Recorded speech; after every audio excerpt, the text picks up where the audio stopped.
Now देखो, सबसे पहले हम देखेंगे प्रॉफिट एंड लॉस अकाउंट। हम कंपनी के नाम पर भी आ जाएंगे, ठीक है। मार्च 2011 से स्टार्ट करेंगे, 12 मंथ का डेटा यहाँ पे रहेगा। नेट प्रॉफिट की बात करेंगे, पहले था 82, देन 100 को क्रॉस किया, देन 135, देन 163, देन 200, देन देखो 268, देन 328, देन 346, देन देखो 504 एंड 547, ठीक है। देखो 535 के आसपास, फिर देखो यहाँ पर 1307 के आसपास, और अभी कितना चल रहा है 1331 के आसपास, ठीक है। यहाँ पे जो प्रॉफिट दिखाई दे रहा है ना, उसमें एक एडजस्टमेंट है, वो मैं आपको ऊपर दिखा देता हूँ। एक सेकंड, क्वार्टरली में आपको दिख जाएगा, ज़्यादा क्लियर होगा। देखो यहाँ पर दिसंबर 2021 में देखो 966, ठीक है। कुछ एसेट इन्होंने सेल किया था, वैसा कुछ अदर एडजस्टमेंट था जो उन्होंने सिर्फ यहाँ पर सेल्स में दिखाई दिया है, ठीक है। इसीलिए कंपनी का बहुत ही ज़्यादा प्रॉफिट दिखा है, ठीक है। इसके लिए ऑपरेटिंग मार्जिन यहाँ पे बहुत ज़्यादा बढ़ गया था, ठीक है। तो उसमें कोई चिंता करने वाली बात है नहीं। अभी देखो मार्च 2022 के क्वार्टरली रिजल्ट्स आए, देन डायरेक्टली जिन्होंने कंपेयर किया लास्ट क्वार्टर से, उनको लगा अरे यार ये तो बहुत बड़ी गिरावट है। यहाँ पर पहले तो 14 था, देन 19 हुआ, लेकिन उन्होंने ठीक से नहीं पढ़ा था कि यहाँ पर अदर इनकम का एडजस्टमेंट है जो उन्होंने सेल्स में ही दिखाया था, जो वन टाइम था, ठीक है। तो इसमें भी पैनिक करने वाली कोई बात नहीं है, ठीक है। यहाँ पर देखो प्रॉफिट इंक्रीज ही हो रहा था, ठीक है। सितंबर 2021 में देखो 310 था, अगर इसको हटा भी दे हम, देन अगेन देखो यहाँ पर तो जंप ही है 340 के आसपास। तो इसमें कोई डरने वाली बात है नहीं, ठीक है। ये एक इसमें एडजस्टमेंट शायद किसी ने नहीं पढ़ा होगा, देन वो कंफ्यूज हो सकता है, ओके।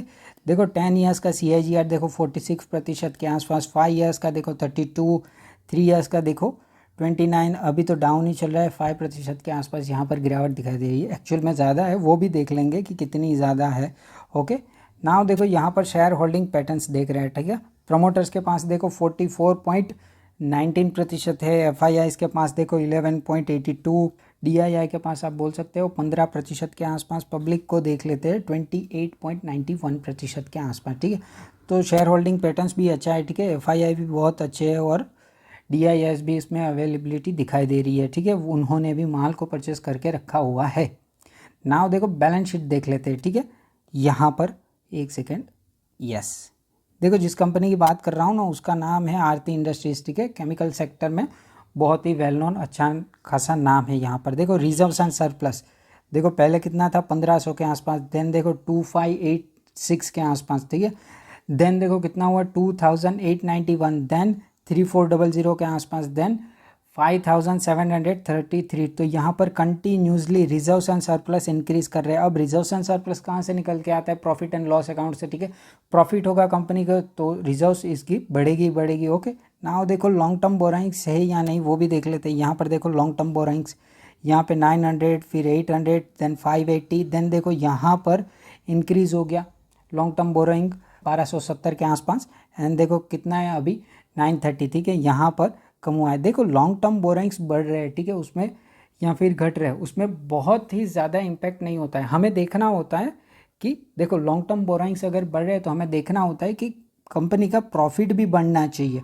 अगर प्रॉफिट बढ़ रहा है और थोड़े ज़्यादा लॉन्ग टर्म बोराइंग्स कंपनी ले रही है, देखो कंपनी अगर एक्सपांसन कर रही है या फिर आगे के उनके प्लान्स होते हैं, तो लॉन्ग टर्म बोराइंग्स कर्जा लेती है कंपनी, उसमें कोई बुरी बात होती नहीं है, लेकिन प्रॉफिट भी बढ़ना चाहिए, ठीक है। ये शॉर्ट टर्म बोराइंग्स तो फ्लक्चुएटिंग मैनर में चलता रहता है, ठीक है।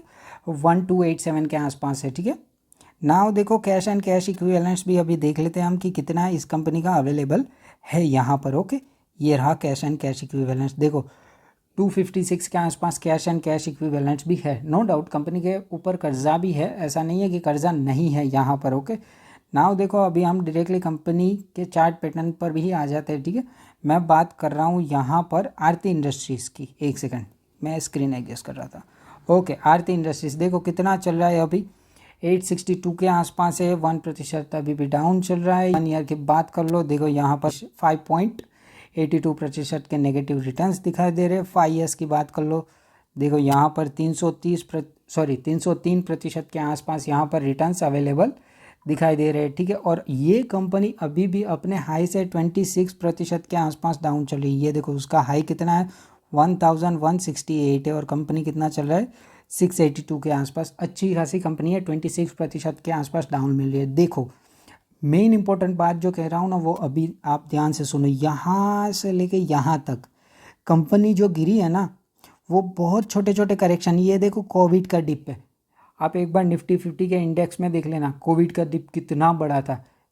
निफ्टी 50 देखो 40% डाउन गया था, ये कंपनी मुश्किल से 30 या 35% ही डाउन गई थी, जबकि बड़े बड़े दिग्गज शेयर 50% से भी ज़्यादा टूट चुके थे। ठीक है, नो डाउट ये यहाँ पे गिरा हुआ है। ठीक है, अभी भी 26% गिरावट दिखाई दे रही है, और आई थिंक ये 35+ डाउन तो गया था ये भी। ठीक है, अभी डाउन गया था ये, तो यहाँ पर ना आपको मौका इतना ज़्यादा नहीं मिल रहा था, यहाँ पे मुझे मैक्सिमम 30 या यहाँ आई थिंक 30% तक ही मौका मिला था। ठीक है, तो इसमें मैं बाय ऑन डिप करता था 15%, 20%, देन 25%। ठीक है, वैसे बाय ऑन डिप करता था, जैसे जैसे गिरती है मैं अमाउंट बढ़ाते जाता हूँ और एक्यूमुलेट ज़्यादा करता हूँ। ठीक है, ऐसे ऐसे इंस्टॉलमेंट में लगाता जाता था, लेकिन यहाँ पर कंपनी ने 35+ की गिरावट दिखाई दी, देन मेरे लिए तो ये मौका है, 5 साल में कभी कभार ये मौका मिलता है, तो मैं क्यों मौका छोड़ूं। मैंने कंपनी को दबा के इसमें बाइंग की है। ठीक है, ये कंपनी मेरे पास अवेलेबल है, मुझे भी अच्छे खासे रिटर्न्स मिले हुए हैं। ठीक है, अगर आपको लग रहा है कि बायस ओपिनियन से आप स्ट्रेट अवे इग्नोर कर सकते हो, ठीक है, बट आरती इंडस्ट्रीज बहुत बड़ा नाम है केमिकल सेक्टर के अंदर। ठीक है, और इसने अफलातून रिटर्न्स भी बना के दिए। मैक्सिमम चार्ट पैटर्न ये देखो, कितना खूबसूरत चार्ट पैटर्न है यहाँ पर, ये देखो 79,714, यानी कि आप बोल सकते हो 80,000 के आसपास तो इसने रिटर्न्स प्रोवाइड करके ही दिए है। ठीक है, 80,000 के आसपास। ठीक है, इतनी बढ़िया कंपनी है ये। 5 ईयर्स में भी देखो 300% तो रिटर्न्स है। ठीक है, तो और क्या चाहिए, ये कंपनी बहुत अच्छी है। देखो अभी मैंने कहा कि मेरे पोर्टफोलियो में, तो आपको ऐसा नहीं लगना चाहिए मैं भी ऐड कर लेता हूँ। ठीक है, देखो आप इसे स्टडी करो, सबसे पहले स्टडी करो, आपको कन्वीनियंस आता है, कंपनी पसंद आती है, ध्यान आप इसमें बाय करो। ये 40 क्या 50+ भी डाउन जाएगा ना, मैं इसको सेल नहीं करूँगा, मैं इसको बाय करूँगा। ठीक है, अगर एक्सटर्नल रीजंस के वजह से ये गिरता है तो मेरे लिए तो अच्छा मौका है। ठीक है, तो मैं इसमें बाइंग कर रहा हूँ, मेरे लिए ये फेवरेट कंपनी भी है। ठीक है, जैसे जैसे गिरेगी मैं 5% के गैप में इसमें इंस्टॉलमेंट लगाते जाता हूँ। ओके, देखो अगर आपको वीडियो पसंद आ रहे तो आप कमेंट, लाइक, शेयर, सब्सक्राइब कर दीजिएगा, और बेल आइकन को भी प्रेस कर दीजिएगा, ऐसे बेहतरीन वीडियोस में लाते रहता हूँ। ठीक है।